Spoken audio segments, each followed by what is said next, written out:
আমার তৈরি করা এই রেমেডিটা তোমরা যদি ইউজ করো তাহলে তোমাদের চুল পড়া বন্ধ হবে 95%। নতুন চুল গজাবে এবং চুল সফট সিল্কি হবে এবং চুলের গ্রোথ বৃদ্ধি পাবে। চুলের আগা ফাটা সমস্যার সমাধান, চুলে খুশকির সমস্যার সমাধান এবং চুলের বিভিন্ন অংশ থেকে ভেঙে ভেঙে পড়ে যায় এই সমস্যার সমাধান পাবেন আজকের এই রেমেডিটা। তো চলো কিভাবে রেমেডিটা বানিয়ে নিতে হবে সেটা আমরা দেখি। এই রেমেডিটা কিন্তু ভীষণ পরিমাণে পাওয়ারফুল। তো আজকে আমাদের রেমেডিটা বানাতে লাগবে চাল আর পেঁয়াজ। তো দেখতেই পাচ্ছ এখানে পেঁয়াজ আর চাল নিয়ে নিয়েছি। পেঁয়াজ আর চাল আমাদের চুলের জন্য ভীষণই উপকারী, সেটা তো তোমরা সকলে জেনে থাকবে। চাল আমাদের মাথার ড্যান্ড্রফ দূর করতে সাহায্য করে থাকবে এবং আমাদের চুল বড় করতে সাহায্য করে থাকে। পেঁয়াজের রস আমাদের চুল বড় করতে সাহায্য করে থাকে এবং আমাদের চুল পড়া কমায় এবং আমাদের চুলের লেন্থ বাড়াতে সাহায্য করে থাকে পেঁয়াজের রস। তার জন্য আজকে এই রেমেডিটা বানাতে এই দুটো জিনিস লাগছে আমাদের। তো এখানে আমি চালের ভিতরে পেঁয়াজটা রেখে ভালো করে পেঁয়াজটাকে থেতো করে নেব। তো দেখতেই পাচ্ছ আমি যেরকম ভাবে পেঁয়াজটাকে খোসা শুদ্ধ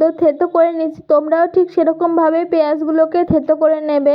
তো দেখতে পাচ্ছ আমার পেঁয়াজটাকে ভালো করে থেতো করে নেওয়া হয়ে গিয়েছে, তোমরাও ঠিক এরকম ভাবে পেঁয়াজটাকে থেতো করে নেবে। এই রেমেডিটা এতটা পরিমাণে জাদুকরী রেমেডি যে তোমাদেরকে বলেও বোঝাতে পারবো না। তোমাদের মাথার চুল পড়া একদমই বন্ধ হয়ে যাবে এই রেমেডিটা যদি তোমরা এক সপ্তাহ ইউজ করে থাকো তাহলে। তো এখানে আমার চালের সঙ্গে পেঁয়াজগুলোকে ভালো করে থেতো করে নিয়েছি, দেখতেই পাচ্ছ তোমরা। এর ভিতরে এখন অ্যাড করে দিতে হবে আমাদেরকে পরিমাণ মতো জল। এখানে মিনারেল ওয়াটারই অ্যাড করতে হবে, যেই জলটা তোমরা খেয়ে থাকো সেটা অ্যাড করতে হবে। তো এখানে আমি পরিমাণ মতো জল অ্যাড করে দিচ্ছি, দেখতেই পাচ্ছ তোমরা। তো এখানে আমার জল দেওয়া হয়ে গিয়েছে, এখন এটাকে আমি গ্যাসের লো টু মিডিয়ামে জাল করে নেব ভালো করে। তো এর ভিতরে এখন দিয়ে দিতে হবে, দেখো জলটা একটু গরম হয়ে গিয়েছে, তারপর আমাদেরকে এর ভিতরে দিয়ে দিতে হবে মেথি। মেথি আমাদের চুলের জন্য কতটা উপকারী সেটা তো তোমরা সকলে জেনে থাকবে। এখানে আমি 1 চামচ মতো মেথি দানা দিয়ে দিচ্ছি। তোমাদের চুলের লেন্থ অনুযায়ী তোমরা মেথি দানাটা এখানে দিয়ে দেবে। আমার চুলের লেন্থ অনুযায়ী এখানে আমি মেথি দানাটা অ্যাড করে দিয়েছি। তারপর আমাদেরকে এর ভিতরে অ্যাড করে দিতে হবে কালো জিরা। কালো জিরাও আমি এখানে 1 চামচ মতো নিয়ে নিয়েছি চুলের লেন্থ অনুযায়ী। তারপর একটি চামচের সাহায্যে ভালো করে সবগুলোকে মিশিয়ে নিতে হবে। তো দেখতে পাচ্ছ জলটা ফুটে উঠেছে।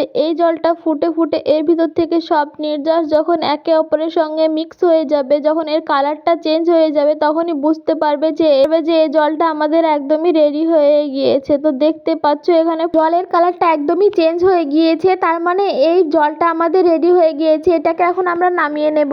তো দেখো এখানে জলটাকে নামিয়ে ঠান্ডা করে নিয়েছি, সবগুলো একদম জলের সঙ্গে ভালো করে সেদ্ধ হয়ে গিয়েছে। তো এরকম ভাবে তোমাদেরকে জলের সঙ্গে সবগুলোকে ভালো করে সেদ্ধ করে নিতে হবে। এখন এটাকে আমি একটি ছাঁকনির মাধ্যমে ছেঁকে নেব। তো আমার জলটাকে ছেঁকে নেওয়া হয়ে গিয়েছে। এগুলোকে তোমরা না ফেলে দিয়ে অ্যাজ আ হেয়ার প্যাক হিসাবে তোমরা ইউজ করতে পারো পেস্ট করে। তো আমাদের চুল পড়া বন্ধ করার পাওয়ারফুল রেমেডি একদমই রেডি হয়ে গিয়েছে। এর ভিতরে আর কিছু আমাদেরকে অ্যাড করতে হবে না। এটা আমাদের চুলের লেন্থে ভালো করে লাগিয়ে মাসাজ করতে হবে একটি কটনের সাহায্যে, কিংবা তোমরা হাত দিয়ে কিংবা স্প্রে বোতলের সাহায্যেও করে নিতে পারো। এটা রোজ শ্যাম্পু করার আগে 1/2 ঘন্টা আগে লাগিয়ে রেখে দেবে চুলে, তারপরে চুলে শ্যাম্পু করে নেবে। দেখবে তোমাদের চুল পড়া একদমই বন্ধ হয়ে যাবে এবং তোমাদের নতুন চুল গজাতে সাহায্য করবে। তো আজকের ভিডিওটা এই পর্যন্ত। ভিডিও ভালো লাগলে অবশ্যই লাইক কমেন্ট শেয়ার করবে এবং চ্যানেলটিকে সাবস্ক্রাইব করে আমার পাশে থাকবে। দেখা হচ্ছে তোমাদের সঙ্গে পরবর্তী ভিডিওতে।